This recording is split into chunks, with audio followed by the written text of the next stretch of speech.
It's a beautiful day in the neighborhood, a beautiful day in the neighborhood. Won't you be my neighbor? Hello, welcome back to the Trust Your Worth podcast, the podcast that helps you tap in to the power of knowing your worth. My name is Brittany, and thank you so much for joining me today on this amazing special edition podcast episode all about Mr. Rogers. But before we get into that, last week we talked about how your dreams can change, and that's okay. Our dreams grow and evolve with us. So I hope that they grow and evolve with you. Okay, today we are talking about the Worth Warrior, Mr. Rogers. Mr. Rogers was on TV for 33 years. Actually, I'm getting ahead of myself. So let's talk about the Worth Warrior, Mr. Rogers on today's episode.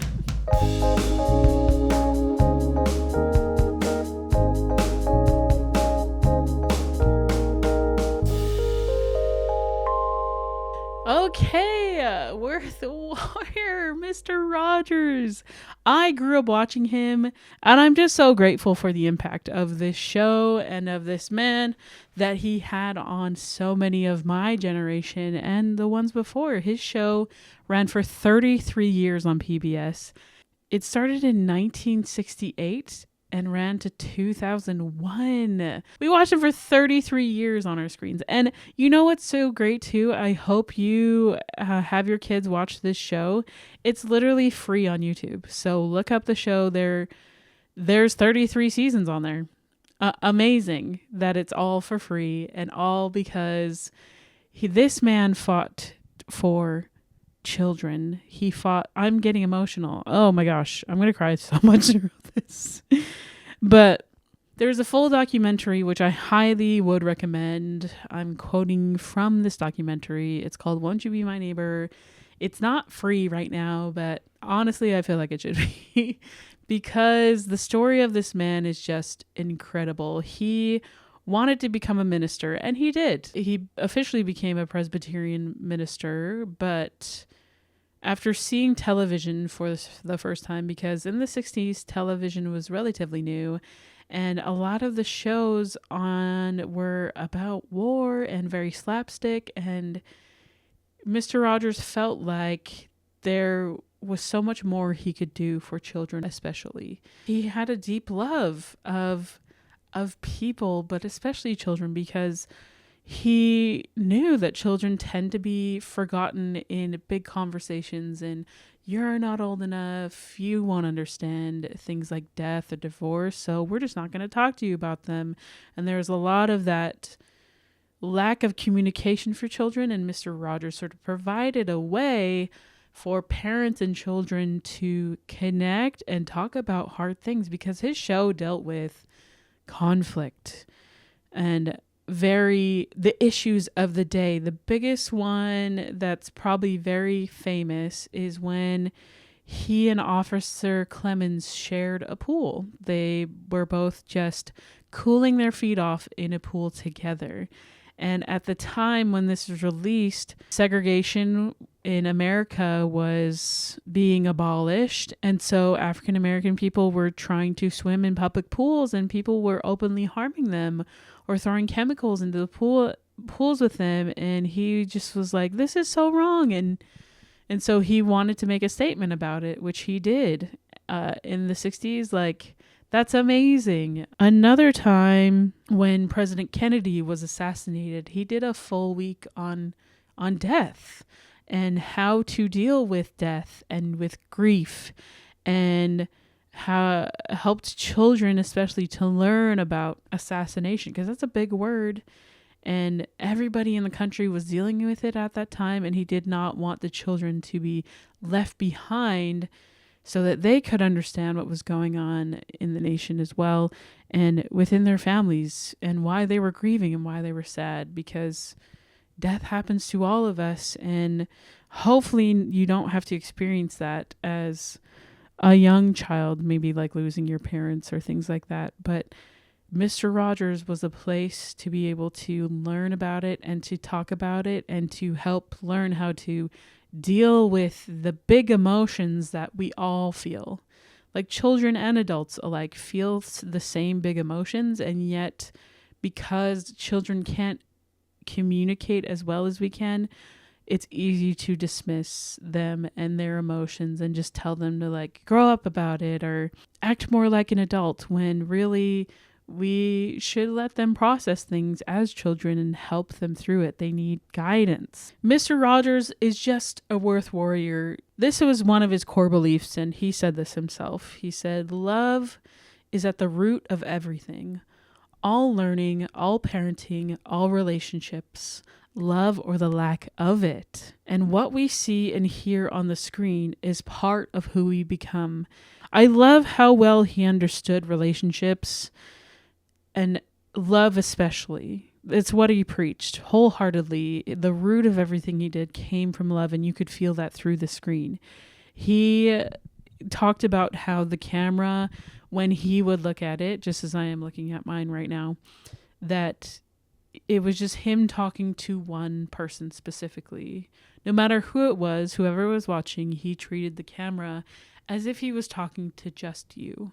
And you could feel that when he's talking to the camera. It feels like this very intimate time that we get to spend together, of us just communicating love and also learning about things together, especially learning about emotions. So if you look at his characters, King Friday the 13th, and how just angry a lot and expressed his emotions very loudly, whereas if we look at Daniel the tiger, who's very soft and, oh, what about this? So we see these two different ways to express emotions and how that cause conflict sometime, but that they could work through it, that they can learn to love each other for their differences as well as the things that they have alike in them. But he also understood love in the sense that having the lack of love shapes us too. And so he really wanted to express love through his show for those who couldn't necessarily get it through their parental relationships, or in traditional families, let's say, if they weren't able to receive love from both parents, or it's just a way for children to receive love. He said this: "I like you as you are, and children need to hear that. I don't think anybody can grow unless he really is accepted exactly how he is. This is worth. This is knowing your worth." And I believe this wholeheartedly too, that if you know who you are and your worth, that you're worthy no matter how you are. Like, if I base my worth in my weight alone, because it's fluctuated so much over the years, and especially as a younger teen growing up in the millennium, body image was so focused on. If I had based my worth solely on how skinny I was able to be, I would never be worthy. And there were definitely times when I felt that, how I felt less than others because I wasn't as small as other people. And physically, especially in Canada, where I'm a half Samoan girly who I physically could never be that small anyways, it was unrealistic, but I believed it. And it just saddens me to think that I wasted so many years believing I was unworthy just because of something physical that I couldn't really change. So to be accepted exactly as he is. Don't we all want that? Don't we all want to be accepted exactly how we are? And I hope we are. I hope we have people in our lives that accept us exactly how we are, because that's how it should be. You are so loved exactly as you are. There are people who really do know that about you.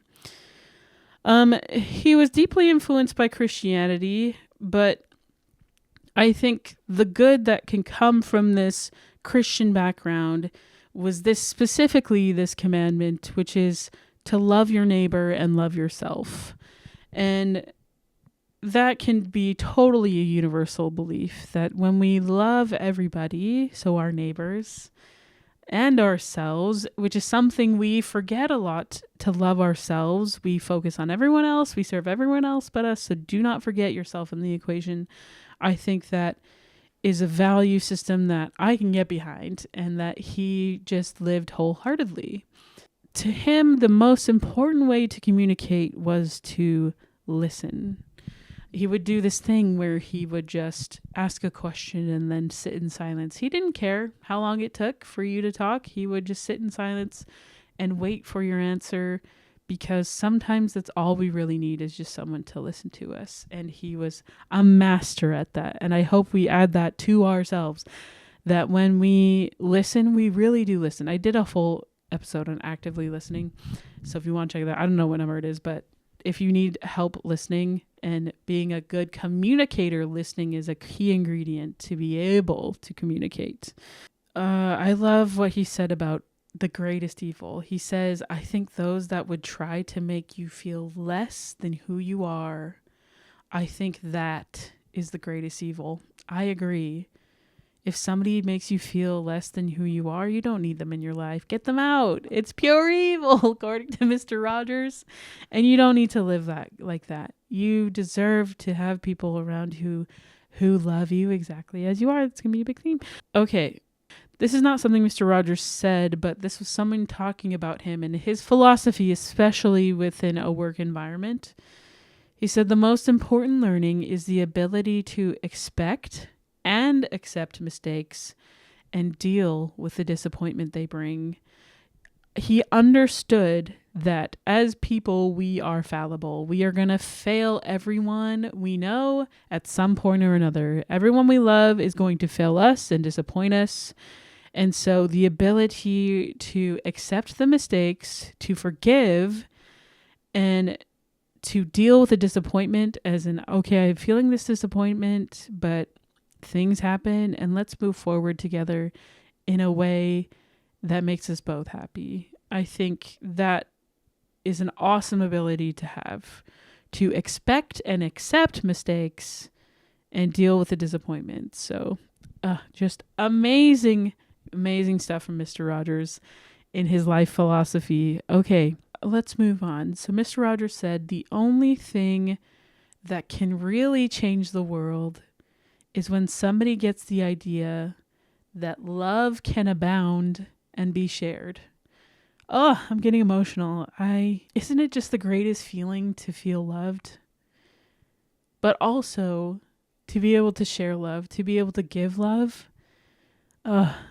When actions are motivated by love, I think it is just the purest form of life. And I'm so grateful for the love that is all around me. I'm so grateful that I have the opportunity to share my love on this podcast. The reason I did it was to help others, because I know what it's like to feel unlovable and unloved, and I cannot stand aside and let that happen on my watch. Like, I need you to know that you're loved just as you are. I need you to know that, because I know it. I know that about you, that you're loved and you're lovable exactly as you are, because I am too. And I'm so grateful for this opportunity to change the world in the small way that I can, to let love abound. Whoo, Mr. Rogers getting me. Okay. He said these amazing words. The greatest thing we can do is to help somebody know that they're loved and capable of loving.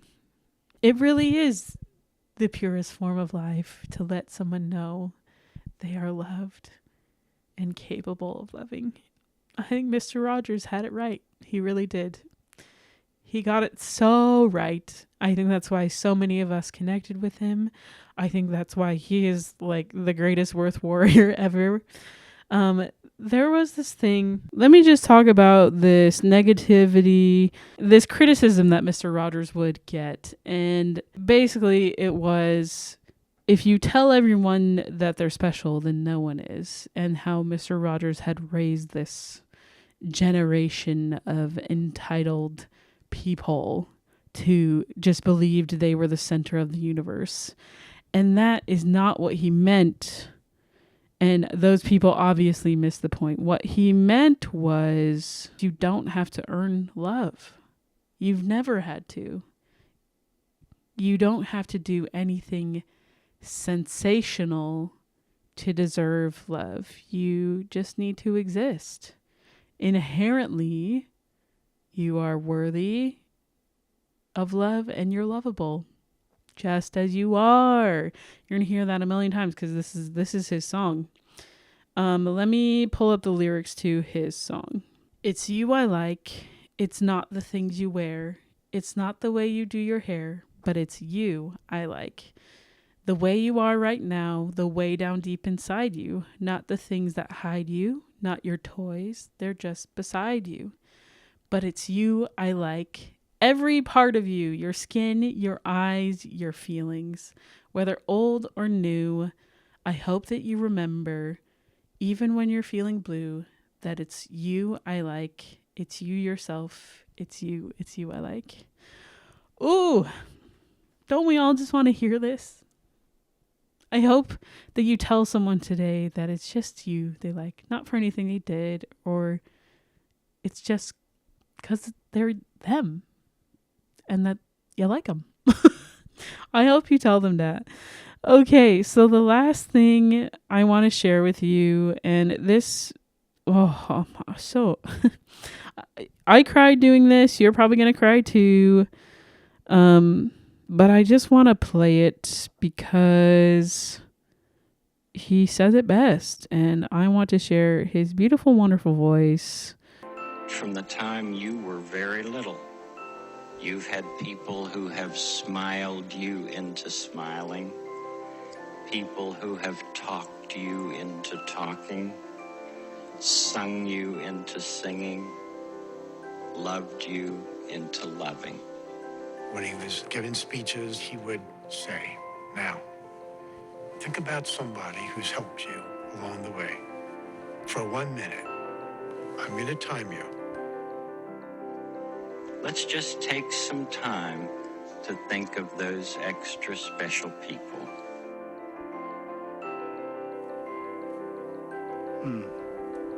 Some of them may be right here.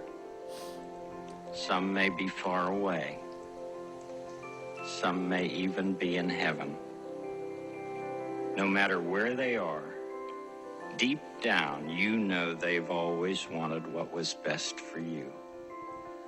They've always cared about you beyond measure and have encouraged you to be true to the best within you.